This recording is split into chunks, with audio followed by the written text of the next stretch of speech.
تو کہتی ہے میرے مرنے کے بعد یہ تحفے اس کو واپس لوٹا دینا، یہ رکھنا نہیں تم لوگ، یہ تو اس پہ کیا ہے؟ مرنے کے بعد لوٹا دینا کیوں کہتی ہے؟ وہ خیر اپنی حیاتی میں ہی وہ لوٹا سکتی ہے، پتہ نہیں، لیکن ہاں تو اپنی حیاتی میں لوٹا دے، کیوں اس کو مرنے کے بعد کہتی ہے لوٹا دو؟ جو سونے کے کچھ تحفے ہیں جو اپنے بیٹے نے دیا ہے، جیسے کہ لاکٹ ہو یا کچھ بھی ہو، چوڑیاں ہو، کچھ اپنی ماں کو دیا، اس نے لے لیا ماں نے، اور دوسرے بیٹے سے جس سے وہ اچھی ہے وہ کہتی ہے جب میں مر جاؤں گی یہ اس کو دے دینا واپس۔ نہیں وہ تمہارا ورثہ کا مال مرنے کے بعد خلاص، وہ جب لے لیا تو اس کا مال ہو گیا، جب لے لیا تو اس کا مال ہو گیا وہ، اس لیے کسی کو خاص نہیں کر سکتی، لیکن اگر لیتے ہوئے ہی اس نے لیا کیوں؟ اگر وہ چاہے تو جب زندہ ہے تبھی واپس لوٹا سکتی ہے، ہاں زندہ میں واپس کر سکتی ہے، لے جاؤ واپس اپنا، لیکن جب وہ انتقال ہوگی تو وہ سب میں تقسیم ہوگا۔ ہاں سب تقسیم کر لے، چھوڑیں، اس کی بات کا اعتبار نہیں کیا جائے گا۔ اس نے وہ اس لیے وہ دوست نے کہا کہ یہ ماں نے اس لیے لیا کہ وہ کچھ یہ نہیں پرابلم کریٹ نہیں کرنا چاہتی، کیونکہ وہ بہت بدتمیز بیٹا ہے ان کا، کچھ بھی رہا، بدتمیز رہا، کچھ رہا، بہرحال بیٹا بیٹا ہے، خیر لے لینا چاہیے، پھر بعد میں ڈسٹریبیوٹ کر لیں۔ سلیمان بھائی جی آپ کا کیا سوال ہے؟ ورثہ تقسیم کر لیں آپس میں، اس بیٹے کا دل نہ توڑیں کہ امی نے واپس کر دیا تھا، کہا تھا واپس کر دے گا، سمجھے؟ اس کا دل ٹوٹے گا نا۔ جی جی، تو وہ ایسی وصیت کو فالو نہیں کرنا چاہیے، جب وہ انتقال ہوتی ہیں تو تقسیم کر لینا چاہیے آپس میں۔ سلیمان بھائی سوال کیجیے گا پلیز۔ جی السلام علیکم ورحمۃ اللہ وبرکاتہ۔ وعلیکم السلام ورحمۃ اللہ وبرکاتہ۔ جی مولانا، نماز کے حوالے سے 3 سوالات ہیں میرے۔ پہلا یہ کہ فجر کی نماز جو پڑھتے ہیں، اگر سے مان کے چلو فجر کی جو سنت ہے اس کی تو اہمیت ہے، اگر سے دیر ہو گئے اور فرض نماز کھڑی ہو گئی، اقامت ہو گئی، تو فرض نماز پڑھ کے اس کے قبل سنت ادا کر سکتے ہیں؟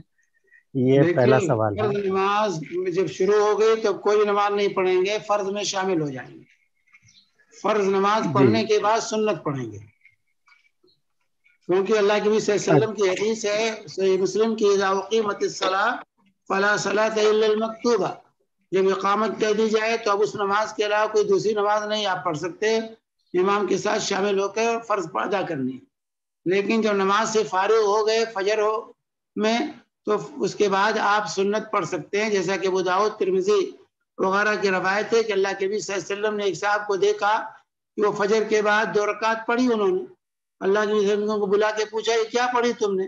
تو انہوں نے کہا یہ میری فجر کی سنت رہ گئی تھی، میں نے اس کی قضا کی ہے۔ تو اللہ کے نبی صلی اللہ علیہ وسلم نے ان کو منع نہیں کیا، تو اس لیے جو ہے فجر کے بعد سنت کی قضا یہ جائز ہے۔ جی جزاک اللہ خیرن۔ ایک اور سوال ہے مولانا، بندے کے اوپر سب سے پہلا سوال ہوتا ہے اپنی نماز کا، نماز کے اوپر، نماز کے بارے میں سوال ہوتا ہے، تو بہت سارے اوقات میں ایسا ہوتا ہے کہ بندہ مطلب اپنی پڑھائی کے دوران، اسکول کالج وغیرہ کے دوران بہت سارے نمازیں قضا ہو جاتی ہیں، یا پھر اپنے حیاتی کے دوران بھی بہت سارے نماز قضا ہو جاتی ہے۔ ابھی کسی بھی وقت میں ہم لوگ اس وقت کی نیت کر کے قضا نماز ادا کر سکتے ہیں؟ اگر مثال کے طور پر اگر عصر کی اذان ہو گئی اور اقامت ہونے سے پہلے، عصر کی نماز کے لیے اقامت ہونے سے پہلے اگر سے وقت ہے ہمارے پاس، تو میں ایسا نیت کر کے کہ میری پہلی فرض قضا نماز ادا کر رہا ہوں میں کر کے، بول کے نیت کر کے ادا کر سکتے ہیں؟ ٹھیک ہے، میری بات سنیے، نماز بلا عذر اگر وقت سے پہلے پڑھتے ہیں تب بھی نماز نہیں ہوگی، اور بلا عذر وقت کے بعد پڑھتے ہیں تب بھی نماز، ان الصلاۃ کانت علی المؤمنین کتابا موقوتا، نماز وقت مقررہ پر فرض ہے۔ اب ظہر کا وقت نہیں ہوا ہے، آپ پہلے کہیں میں پڑھ کے نکل جاتا ہوں، تو ہم کہیں گے آپ کی نماز نہیں ہوگی، اسی طریقے سے ظہر کا وقت ہوا، اذان ہوئی، سب کچھ ہوا، آپ کو وقت معلوم ہوا، بیٹھے رہے، کھیلتے رہے، کام کرتے رہے اور ظہر کی نماز نہیں پڑھی، جان بوجھ کر چھوڑ دیا، اور ظہر کے بعد وقت گزرنے کے بعد عصر کے وقت کہتے ہیں میں ظہر پڑھوں گا، تو ہم کہیں گے پڑھنے کی ضرورت نہیں، آپ کی نماز نہیں ہوگی۔ بھلے بغیر عذر کے اگر نماز انسان چھوڑتا ہے تو اس کی قضا نہیں ہوگی، قضا ان نمازوں کے لیے ہے جو کسی عذر کی بنیاد پر چھوڑے گی۔ انسان سو گیا، بھول گیا، جس کی وجہ سے نماز چھوٹ گئی، تو پھر جب یاد آئے من نام اور نسیہ فلیصلی اذا ذکر، جو بھول جائے یا سو جائے تو جب یاد آئے فوراً اس کو پڑھ لے۔ سمجھ بات ہے؟ تو بغیر عذر کے اگر کوئی نماز چھوٹی ہے تو اس کی قضا نہیں ہے، اس کے لیے توبہ ہے۔ انسان سچے دل سے اللہ سے معافی مانگے، توبہ کرے، روئے گائے، اپنے کیے پر نادم ہو اور آئندہ ایسی حرکت نہ کرے۔ سمجھ بات ہے؟ تو جو زندگی میں نمازیں چھوٹ جاتی ہیں، جان بوجھ کر 10 سال 20 سال تک لوگ نماز ہی نہیں پڑھتے ہیں، پھر بعد میں کہتے ہیں دو نمازیں ہم پڑھتے رہیں گے، نہیں، ایسی نمازوں کی قضا نہیں ہے۔ ایسی نمازوں کے لیے سچے دل سے توبہ ہے اور نماز کی پابندی ہے اور نوافل میں کثرت ہے۔ شیخ ایسا بھی ہے نا کہ اگر وہ ایک نماز جان بوجھ کے چھوڑی گئی تو آپ پوری زندگی بھر نماز پڑھتے رہیں گے تو اس کی کفارہ نہیں ہوگی، وہ ادا نہیں ہوگی۔ سیم روزے کے لیے بھی ہے، اگر آپ رمضان کا روزہ جان بوجھ کے چھوڑتے ہیں تو آپ پورے زندگی بھر روزہ رکھیں گے تو اس کی ادائیگی نہیں ہوگی۔ جزاک اللہ خیر شیخ، مجھے لگتا ہے الحمدللہ آج کے سوالات کافی ہو چکے ہیں اور ویسے بھی 3 بجنے والے ہیں اور تھوڑی دیر میں عصر کی اذان بھی ہے۔ آپ سے گزارش ہے دعا کریں اور ہم اس پروگرام کو آج کے لیے ختم کرتے ہیں۔ اگلے ہفتے انشاءاللہ مجھے امید ہے، لگتا ہے شیخ آپ کی جو ادھوری ٹاپک ہے اسی کو پوری کریں گے آپ، اولاد کی تربیت کے بارے میں انشاءاللہ۔ جزاک اللہ خیر شیخ۔ جزاکم اللہ، سبحانک اللہم